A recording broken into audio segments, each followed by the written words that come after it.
Hello everyone, this is second time lucky for me and Billy recording this. My name is Becky Donachie. I work for Terence Higgins Trust Scotland. My job in THT is as a health promotion specialist, and I'm the health promotion specialist for Fife. So it's my job to make sure that you guys have got good sexual health, you know where to get your tests, you know where to get your condoms, you've got good relationships. I also do some training in HIV, trans awareness and LGBT issues. So it's coming up to World AIDS Day, which is on the 1st of December every year. So I just wanted to sit down and have a wee chat about what World AIDS Day is all about. I have the lovely Billy with us today, and he's going to tell you a little bit about what he does. Yeah, my name is Billy. I also work at Terence Higgins Trust. Here in the Glasgow office, part of THT Scotland.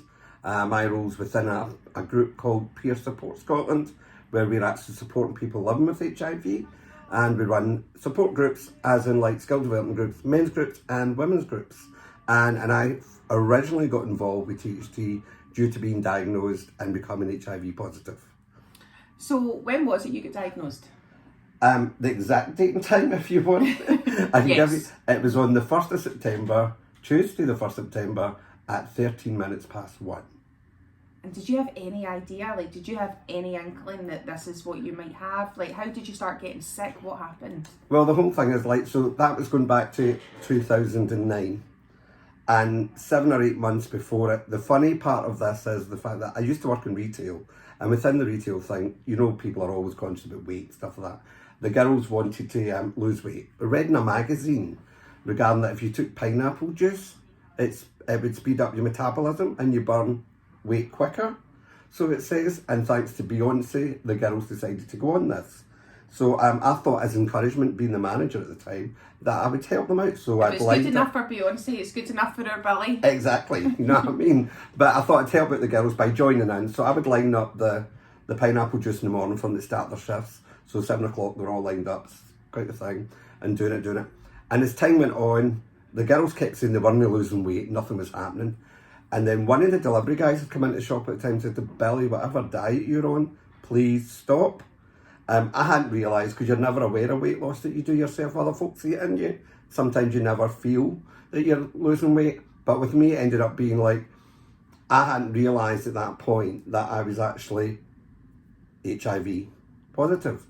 So I was attending the hospital because I had stomach complaints, cramps, things, lost weight, lost up to 4 stone eventually. And it was that whole thing about no, we couldn't explain it because I was eating everything under the sun, but still losing weight. So it was after about 7-8 months because they tested me for they thought it might have been an ulcer. Then they tested me a few other things. So popped and produce, scoped and everything. And then it was actually the week before the 1st of September 2009 when they'd asked to do an HIV test. And out of all the things I get tested from the 7 months going back and forward to the hospital, that was the only thing that they called me back for. So I sat in that room, and when I was taken in at that point, even as I say it now, I can feel the goosebumps, because things like that, it's a life-changing event. It's like having your first child, or the death of a loved one and all that. It's a life-changing event that you'll always remember. And I just remember that room, the colour of the room, the tone of the doctor's voice, and it was that whole thing for sorry to tell you, Mr. Thompson, but today I need to break the news to you that you're HIV positive. And it just ended with so I've been in touch with my colleagues at Monklands Hospital, and somebody will be in touch with you in 2 or 3 weeks' time. That was it. No other information, nothing else. So you knew about HIV then? Yes. So what year was this? 2009. 2009, so you knew about HIV and the medication. What was the medication like then? Well, the whole thing is as you were saying at the beginning, regarding the whole thing about it's a sin.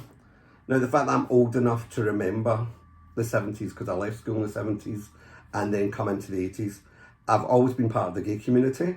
And earlier on this year with It's a Sin, I was asked by Glasgow Live to do a piece for them about the gay scene and HIV in the 80s in Glasgow. So I did a piece for that, which was received really, really well. But I had lost friends through that time, one in particular who was really quite close. But I'd ran a bootwear group who basically everything just was round the kitchen table, like It's a Sin, sharing stories, sharing this, crashing out wherever you could crash out. And it was part and part of what I would call a bohemian lifestyle. But the medication then was so much harsher. But the whole medication thing here now is the fact that it's been now classed as basically a livable condition, that as long as you take your medication every day, some people on 1 tablet, some on 2, it depends which suits you and which suits what's going on with you. I do have other ailments that I've got to consider what other tablets I take so they don't interact. You've got that, but otherwise you can have a healthy lifestyle. But in the early days, because they were unsure, they were losing people due to the fact that they were using AZT, but they knew it was working. But they thought if they pumped the AZT into them, that they would get better and better and better and have a cure. But what actually happened, they put too much into them and that caused people to die as well. So you've got that whole spectrum. But that's the difference between then and now. The medication is sourced in a way that it knows exactly what it's doing. There's also tablets that you can take to stop it from, to stop you from getting it in the first place. So PrEP and PEP, and these are things that you have to get from, is it PrEP you would get from accident and emergency, and that's if you feel that you've put yourself at risk, if you've had unprotected sex and you think you might be at risk, you've got 72 hours to take a tablet, and then it'll stop you from getting HIV if getting HIV was an option in the first place. And PEP is what you can take on a regular basis, is that right? No, the other way around, but I'll tell you one thing. It's like, it's the same tablet for both. Oh, okay. Right, okay. Because what it is, like, it's an inhibitor. So it's to stop the virus from getting into you. So PEP is, you can get it from your A&E services or sexual health clinics if there's one near you and opened if it's during opening hours. Otherwise, outside hours and weekends, A&E, if you think you put yourself at risk, you can have PEP. And again, it'll be a course of a tablet for about a month, but you'll get your bloods tested and everything else. But like Becky said, if you access it before 72 hours, if you go after 72 hours, possibility it won't work. And if you put yourself at risk and you only know the person may be HIV positive and doesn't have an undetectable viral load, then you'll have to go through a stringent set of tests to see whether you've contracted HIV or not.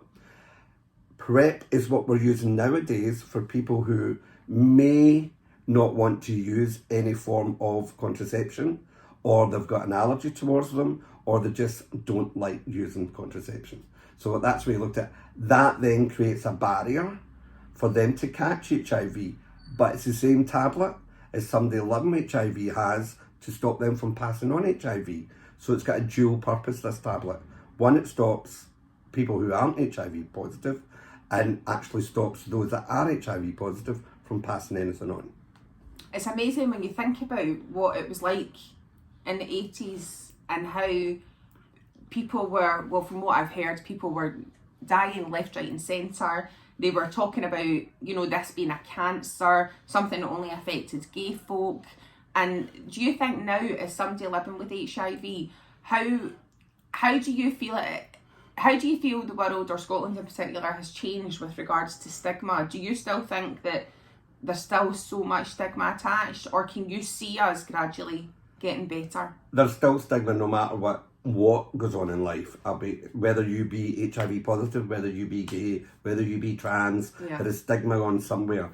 The only thing I can say regarding stigma is the fact that for HIV people, even though medication's changed, the stigma barrier doesn't seem to be coming down too fast.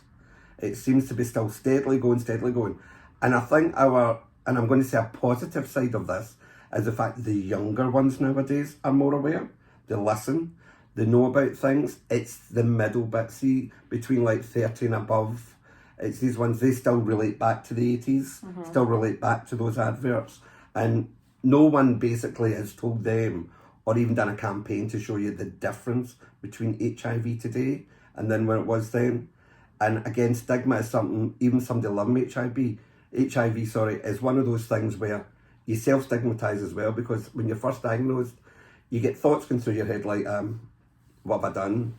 How's people going to view me? So you start to self-stigmatise, then you think, am I dirty, am I this, that? You know what I mean? And I'm being honest and truthful with you, people have these thoughts. My thoughts at the time were nothing like that. only due to the fact was I hadn't realised how well I was, and basically I was a late diagnosis, which made other complications. So that's another part as well. So that's the difference as well about being tested and how soon you get tested. I mean, there's so much more we can talk about. We don't have the time today.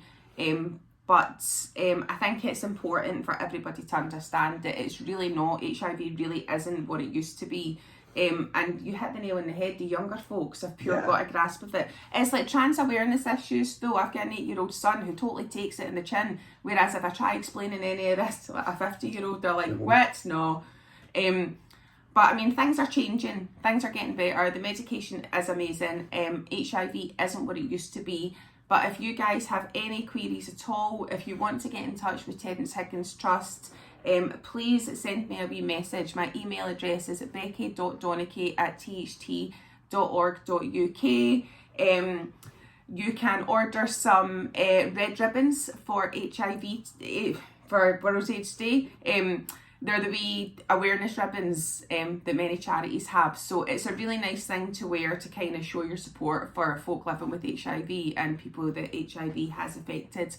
But things are different now. Always remember that. But, you know, sex should be fun. It shouldn't be terrifying. But it should also be safe. And we're here to help you guys with that. So thank you for watching our video. And yeah, have a lovely day. See you later.